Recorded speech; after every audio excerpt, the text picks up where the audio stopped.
Yeah, so my name is Jamie LaFear. I'm from Huntington, West Virginia, born and raised, and I wanted to create a space in Barboursville, West Virginia, which is right outside of Huntington, and to kind of deliver more product availability surrounding the health and nutrition industry, as well as a lot of education, which is really what our passion is. Bringing more education along with those product availability for individuals who want to learn more about how their bodies are working, what's working for them, or what's not working well for them.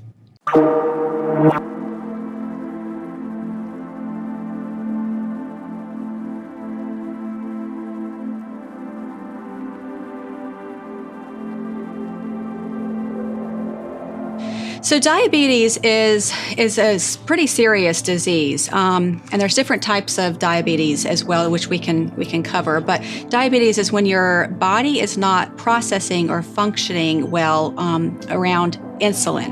So insulin is what your body produces to turn sugars or carbohydrates, which convert to sugars, into energy for the body. And so if your body's not producing the insulin it needs to keep your body within a healthy blood sugar range, then you're what we call out of homeostasis or out of balance. And so when your body is out of balance, there's all sorts of health issues that can come along with that. But pretty much it's just high blood sugar. So when your body is producing or not producing enough insulin to keep your blood sugar down within a healthy range.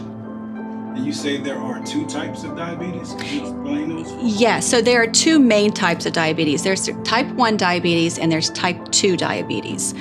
Type 1 diabetes is more of a genetic disorder. So you're going to be predisposition to those according to your DNA or your makeup. And so sometimes that can be hereditary, and sometimes it can be just a snippet of your DNA that's just not full, healthy.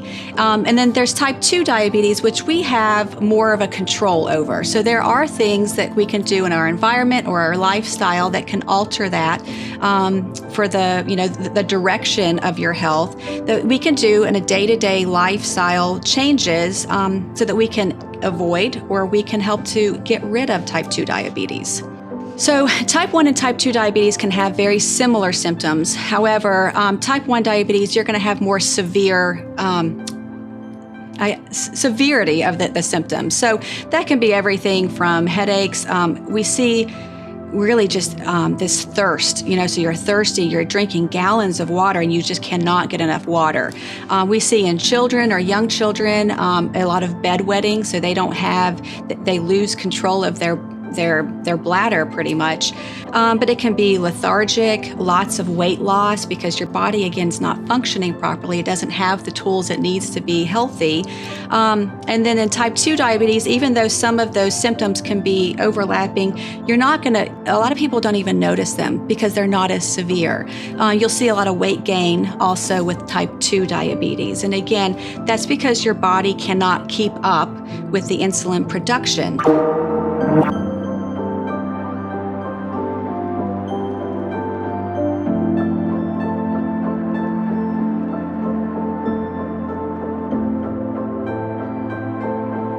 So when we're consuming sugar, and let's back up just a little bit, sugar is something that is more addicting than even cocaine. So it triggers the same chemistry in the brain that desires more. And so when you're consuming sugars, and that can even be carbohydrates, simple carbohydrates like breads and potato chips and things like that, they're not giving our body those complex fiber with it, but our body's always going to be craving more. So they're very empty calories. We know that sugar as a whole does not give our bodies any nutritional value. So without you take sugar out of our diet completely and our bodies can function just fine. But we're consuming, a little bit of sugar here and there is fine, but anything of a good thing it becomes a bad thing, right? So fruit juices is something that we also know, it tastes great, but it doesn't have nutritional value to it. You're stripping the fruit juice is stripped of fiber. So again, your body has to have fiber to be able to process the sugars more healthfully. And then artificial sweeteners, I have a lot of issues with. Everything from they're chemicals. And so our bodies cannot get rid or detox those chemicals fast enough. And that can lead to a lot of different health consequences as well. But also our bodies are, I guess, it's funny because just like sugar, because they are loaded with calories, they're making us want or crave more and more. Artificial sweeteners can actually do the same thing. They're tricking our brain into thinking that we want more. So we're never satisfied with the meal that we just ate. We want a little bite, a little dessert after. Well, what's one more cookie, So we're never going to be satisfied in just what we've had. So just that craving never goes away when we're always tasting sugar.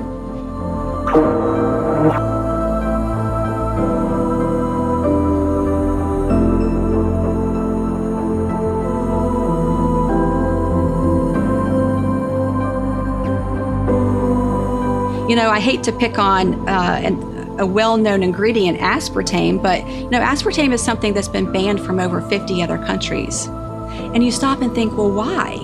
And you start dissecting the whys of all of that, and you figure out that your body cannot detox it, so it stores it. And our bodies are really smart that it can store it in all kinds of glands and tissues, but adipose tissue, fat cells or fat tissue, are going to be where it really likes to linger.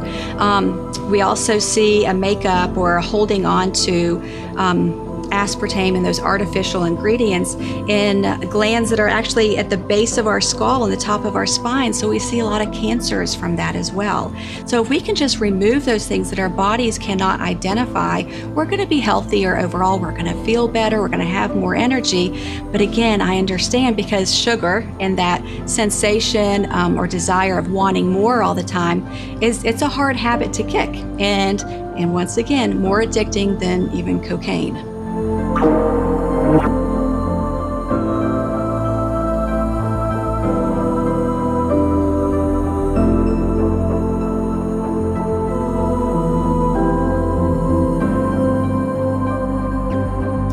Okay, so an A1C is going to track your overall blood sugar level for a time period. So an A1C of, I believe, 6 or below is where a healthy body is going to want to be.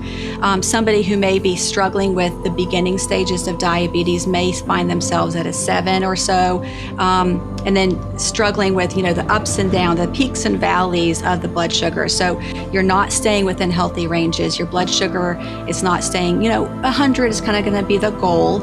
And of course, when we eat a meal, our blood sugar level is going to go up again. But how quickly your body recovers from that is what we're tracking with that A1C. And so if it's staying high, you're reaching 200 or 300, heaven forbid 400 or higher, you're going to have A1Cs that are just really high.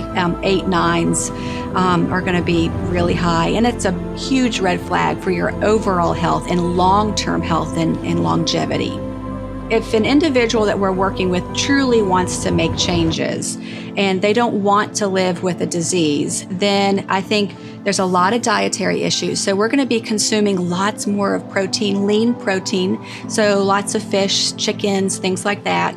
We're going to be avoiding a lot of processed foods, sugars, simple carbohydrates, again, which are going to be those breads, even for a while be cutting out potatoes and rice and all those kind of fluff foods. And that's going to help us keep our blood sugar within range. So if we can be consuming lots more protein, a lot more fiber, drinking a lot more water, because I think as a society we don't drink enough water. So the rule of thumb there is going to be that you want to be drinking about 50% of your body weight in ounces of water. So hypothetically, somebody weighs 200 pounds, your goal is to be drinking 100 ounces of water a day. And so that's going to be helping to flush those kidneys and flush out toxins. And then fiber, on the other hand, actually is a crucial part of our overall health and detoxification system and program of the body, because it attaches to toxins or free radicals that is going to pull out the toxins our bodies need to get rid of. And so without enough fiber in our diet, we're never going to be detoxing properly either. And that kind of goes back to our standard American diet, which I kind of abbreviate for SAD, spelling sad, because that's exactly what it is. We as Americans eat a really sad diet. We're not nutritionally filled. So those are the things that we will be focusing on to kind of steer away from maybe going the route of pharmaceuticals. So lifestyle changes, lots of movement in our day-to-day life as well. So increasing our daily steps. I'm all about, instead of lifespan, I'm all about health span. We can use all kinds of synthetics to prolong our life, but is the quality of our life really there? Are we visiting doctor to doctor and spending all of our times suffering through life, or are we healthy through life? And so an individual really needs to make that decision whether they want to put in the extra work and make the lifestyle changes. So altering the way they eat, altering, maybe they go from a sedentary life to more of a busy lifestyle. In this Appalachian region, I have found that we are more accustomed to living more of a sedentary life. So becoming more active is going to be something that we need to move towards.